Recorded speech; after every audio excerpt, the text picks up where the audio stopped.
सौतेली अत्याचारी चिड़िया माँ। ये कहानी एक चंपू नामक चिड़े की है जो एक जंगल में अपने दो छोटे पुत्र मिन्नू और पिन्नू चिड़े के साथ एक घोंसले में अपना जीवन यापन कर रहा था। चंपू चिड़े की पत्नी का हाल ही में निधन हो गया था। तब से चंपू चिड़ा अकेले ही अपने दोनों पुत्र की परवरिश करने लगा। चंपू चिड़ा उसी आशियाने से थोड़ी दूर पर एक बड़े से जंगल से लाल लकड़ियाँ काट कर लाता था और उन्हें अपने आशियाने में भारी भरकम दामों में बेचकर कुछ रुपए कमाता था और उन्हीं रुपयों से अपना और अपने बच्चों का पालन पोषण करता था। बच्चों, मैं पास वाले जंगल से लकड़ियाँ काटने जा रहा हूँ। तुम दोनों भाई यहीं घोंसले में ही बैठे रहना। हाँ पिताजी, हम दोनों घोंसले में ही विश्राम करेंगे। आप हमारी बिल्कुल भी चिंता न करिए, बस आप अपना ध्यान रखना। हाँ पुत्र, मैं अपना ध्यान बखूबी रखूंगा। अच्छा, अब मैं चलता हूँ। आज मैं दोपहर में ही लौट आऊँगा। अच्छा ठीक है पिताजी। चंपू चिड़ा अपनी जरूरी वस्तुओं को अपने साथ लेकर जंगल में चला जाता है। इधर दोनों भाई पिन्नू और मिन्नू चिड़ा घोंसले में ही अकेले बैठे हुए थे। तभी पिन्नू चिड़ा सीधे नीचे जमीन पर गिर जाता है, जिसकी वजह से पिन्नू चिड़े की एक टांग टूट जाती है। पिन्नू चिड़ा जोर जोर से रोने लगता है। तभी उसकी दर्द भरी आवाज सुनकर आशियाने के कई सारे पक्षी वहाँ आ जाते हैं। अरे अरे, ये तो चंपू चिड़े भाई का पुत्र है। ये इतनी ऊपर से नीचे गिर गया। अरे चलो, हमें इस बच्चे को उठाकर उस घोंसले में छोड़कर आना होगा। हरा तोता और आशियाने के कुछ पक्षी पिन्नू चिड़े को उठाकर उसके घोंसले में लेकर आते हैं। मेरी टांग, बहुत दर्द हो रहा है, बहुत दर्द हो रहा है मुझे। हाँ हुआ आप पिताजी। पिन्नू चिड़ा जोर जोर से रो रहा था। तभी उसके पिता चंपू चिड़ा पास वाले जंगल से लकड़ियाँ काटकर वापस अपने घोंसले में आता है। अपने घोंसले में आशियाने के इतने सारे पक्षियों को देखकर चंपू चिड़ा घबरा जाता है। क्या हुआ? आप सब पक्षी मेरे घोंसले में क्या कर रहे हो? तभी हरा तोता चंपू चिड़े को पूरी बात विस्तार से बताता है। चंपू चिड़ा अपने पुत्र की टूटी टांग देखकर बहुत रोने लगता है। तभी समर कबूतर चंपू चिड़े से कहता है, चिड़े भाई, मेरे पास एक सुझाव है। आप ना अपने बच्चों के लिए किसी चिड़िया से ब्याह कर लीजिए, ताकि वो चिड़िया आपके दोनों बच्चों का आपके पीछे बखूबी ध्यान रख सके। माँ न होने की वजह से ही आपके बच्चों पर ये समस्या आ रही है। हाँ, आपकी बात बिल्कुल सही है कबूतर भाई, पर मुझसे कौन सी चिड़िया ब्याह करेगी? मेरे दो बच्चे हैं, ऐसे में कौन सी चिड़िया मुझसे शादी करने के लिए राजी होगी? चिड़े भाई, इस संसार में आपकी तरह बहुत से पक्षी मौजूद हैं जो मजबूरन अकेले ही अपना जीवन गुजार रहे हैं। आपको कोई न कोई चिड़िया जरूर मिल जाएगी। अच्छा, अब हम चलते हैं। सारे पक्षी वहाँ से अपने अपने घोंसले में चले जाते हैं। वैसे कबूतर भाई का कहना भी ठीक है। मुझे अपने बच्चों की खातिर किसी सुशील चिड़िया से ब्याह करना ही होगा, पर मुझसे कौन चिड़िया ब्याह करेगी? चंपू चिड़ा अपने घोंसले में बैठकर अपने पुत्र के पैरों पर मलहम लगा रहा था। तभी एक अनजान चिड़िया चंपू चिड़े के घोंसले में आती है। सुनिए, आपके घोंसले में जो बचा कुचा बासी भोजन होगा वो कृपया करके मुझे दे दीजिए ना। मैंने 4 दिन से कुछ नहीं खाया है। आपका नाम क्या है? मेरा नाम टुनटुनी है। मैं बहुत गरीब चिड़िया हूँ। मेरा इस संसार में कोई नहीं है। सुनिए टुनटुनी जी, क्या आप मुझसे ब्याह करोगी? मुझे एक सुशील चिड़िया की तलाश है जो मेरे मासूम बच्चों का ख्याल रख सके, उनके अच्छे से परवरिश कर सके, उनकी माँ बनकर उन्हें अच्छी बातें सिखाएं। अगर आप मुझसे ब्याह करोगी तो मैं आपका जीवन खुशियों से भर दूंगा। जीवन में कभी आपको किसी चीज की कमी नहीं होने दूंगा। मैं हमेशा आपकी छोटी बड़ी खुशियों का ख्याल रखूंगा। अरे वाह, ये तो बिना मेहनत के इतना कुछ मिल रहा है। ये सुझाव बहुत ही अच्छा है। मेरा तो सारा जीवन ही बदल जाएगा। मुझे ये मौका अपने हाथ से नहीं जाने देना चाहिए। टुनटुनी चिड़िया चंपू चिड़े की बात मान लेती है और वो उससे विवाह करने के लिए तैयार हो जाती है। चंपू चिड़ा और टुनटुनी चिड़िया का विवाह हो जाता है। 2 दिन यूं ही बीत जाते हैं। एक दिन चंपू चिड़ा जंगल में लकड़ियां काटने गया था। इधर टुनटुनी चिड़िया मिन्नू और पिन्नू चिड़े के साथ घोंसले में बैठी हुई थी। माँ, मुझे भूख लगी है, थोड़ा सा भोजन दे दो ना। एक बात कान खोल कर सुन लो मिन्नू, मैं तुम्हारी सौतेली माँ हूँ और मैं तुम्हारे पिता की नौकर नहीं हूँ जो सारा दिन तुम दोनों की खातिरदारी करती फिरूं। तुम दोनों को जिस किसी भी चीज की आवश्यकता हो तो उसकी व्यवस्था तुम खुद करोगे, समझे? चलो जाओ, अब रसोई में मेरे लिए और अपने लिए भोजन बनाओ। पर माँ, हमें भोजन बनाना नहीं आता। हम कैसे बना सकते हैं फिर भोजन? ये कार्य तो आपका है, इसीलिए तो पिताजी आपको इस घोंसले में ले आए ताकि आप हमारी परवरिश कर सको। 2 इंच का होकर इतनी बड़ी बड़ी बातें कर रहा है। तुझे तो मैं अभी मजा चखाती हूँ। टुनटुनी चिड़िया पिन्नू चिड़े को पकड़कर बहुत मारती है। पिन्नू चिड़ा पूरा लहूलुहान हो जाता है। वो दर्द के मारे चिल्लाने लगता है। नहीं माँ, मुझे मत मारो। मुझे बहुत दर्द हो रहा है माँ।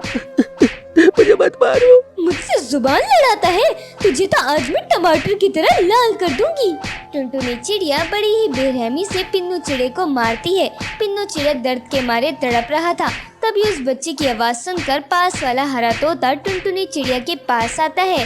ये क्या कर रही हो चिड़िया बहन? इतने छोटे से बच्चे को इतनी बेरहमी से मार रही हो, तुम्हें शर्म नहीं आती?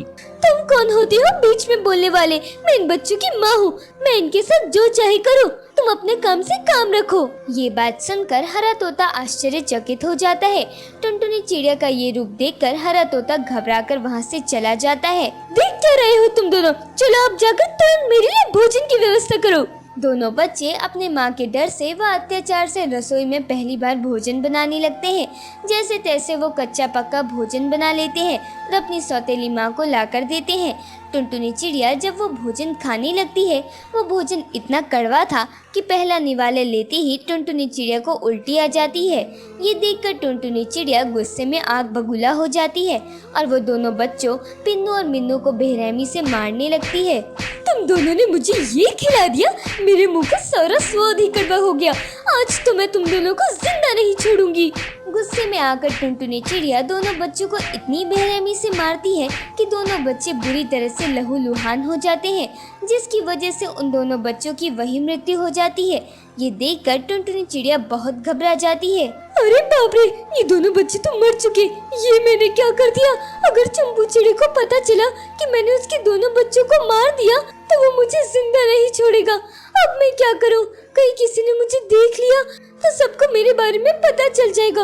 मुझे कुछ न कुछ बहाना बनाना होगा। अगर मैं यहाँ से भाग गई तो सबको मुझ पर शक हो जाएगा कि इन बच्चों को मैंने ही मारा है। क्या करूँ क्या करूँ? टुनटुनी चिड़िया बहुत घबरा जाती है, उसे कुछ समझ में नहीं आता।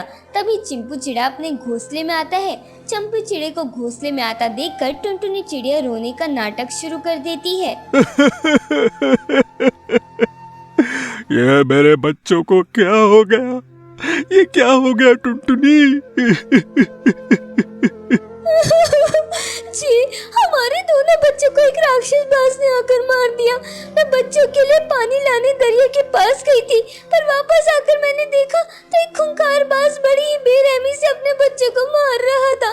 मैंने अपने बच्चों को बचाने की बहुत कोशिश की, पर वो बहुत ही ताकतवर बाज था, मैं उसका मुकाबला नहीं कर पाई।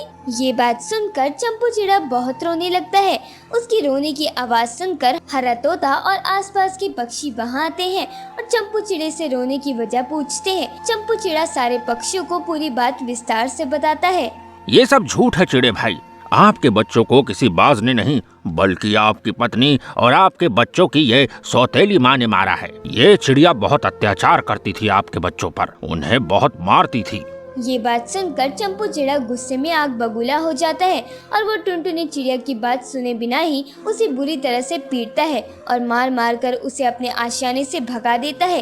एक सौतेली माँ ने अपने बच्चों पर इतना जुल्म किया कि वो बच्चे संसार से ही चले गए। सांवली चिड़िया बहू पर अत्याचार। एक गांव में जंगल में रानी नाम की एक चिड़िया रहती थी। उसकी शादी कल्लू नाम के एक चिड़िया से हो जाती है। रानी चिड़िया रंग में सांवली थी, इस वजह से उसके ससुराल वाले उसको बिल्कुल भी पसंद नहीं करते थे और उसे हर वक्त डांटते रहते थे और उससे हर वक्त काम करवाते रहते थे। उसे हर वक्त उसके सांवले रंग के कारण नीचा दिखाते थे। रानी अपने सांवले रंग के कारण सब कुछ सहती रहती है। रानी की सास उसे बहुत मारती है। एक दिन की बात है। अरे रानी, कहाँ मर गई रे तू? आई मम्मी जी। मैंने तुझे कहा था ना कि सारे कपड़े धो लियो और घर का सारा काम कर लियो और बगीचे में भी पेड़ मुरझा गए हैं, उन्हें हटा दियो। तूने एक भी काम किया क्या?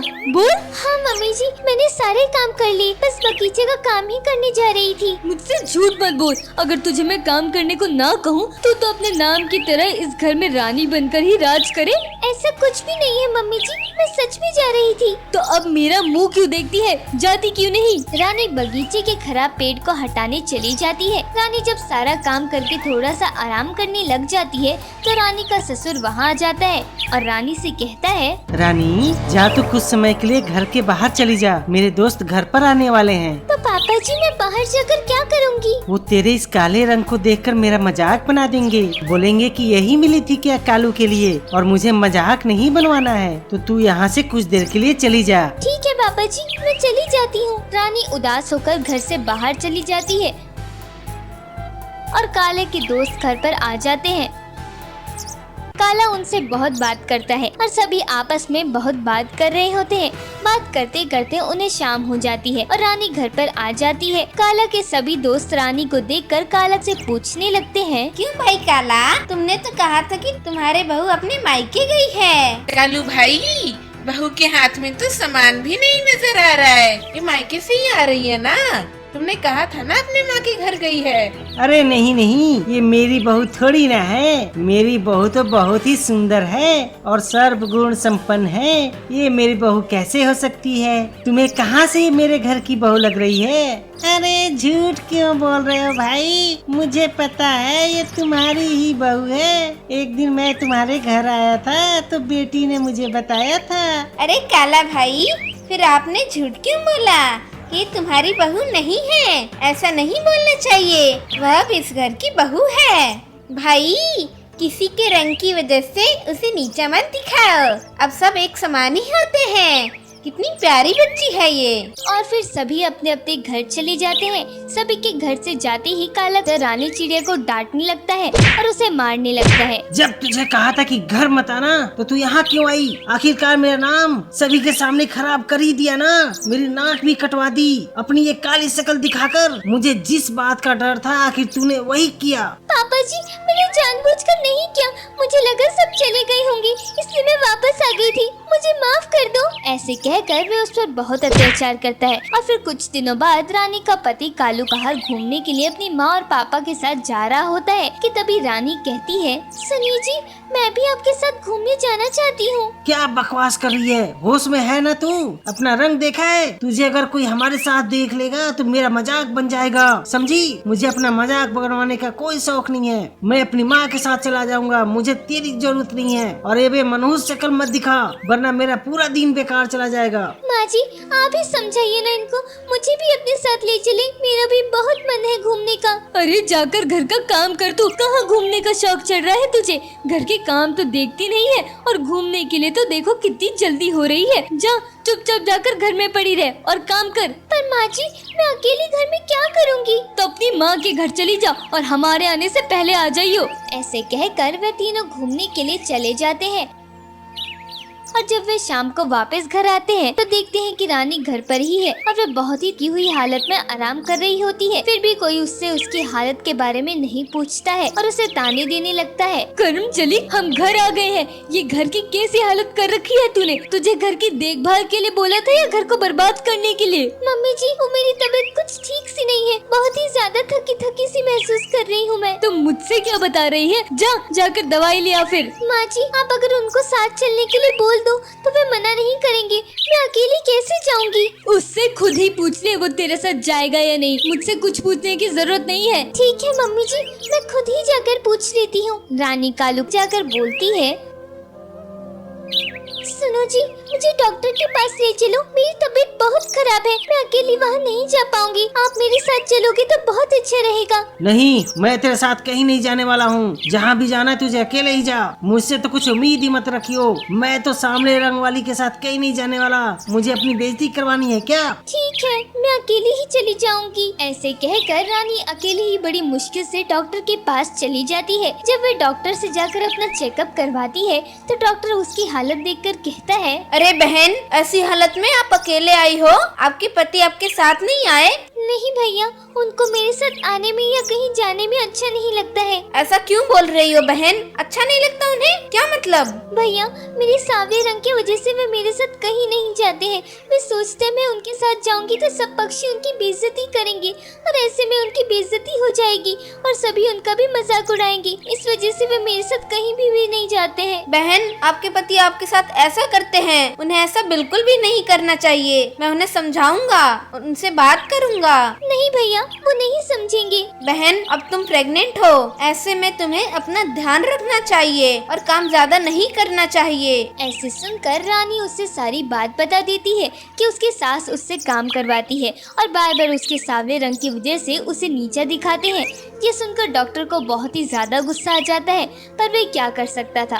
ये सोचकर वह शांत हो जाता है और रानी भी अपने घर आ जाती है।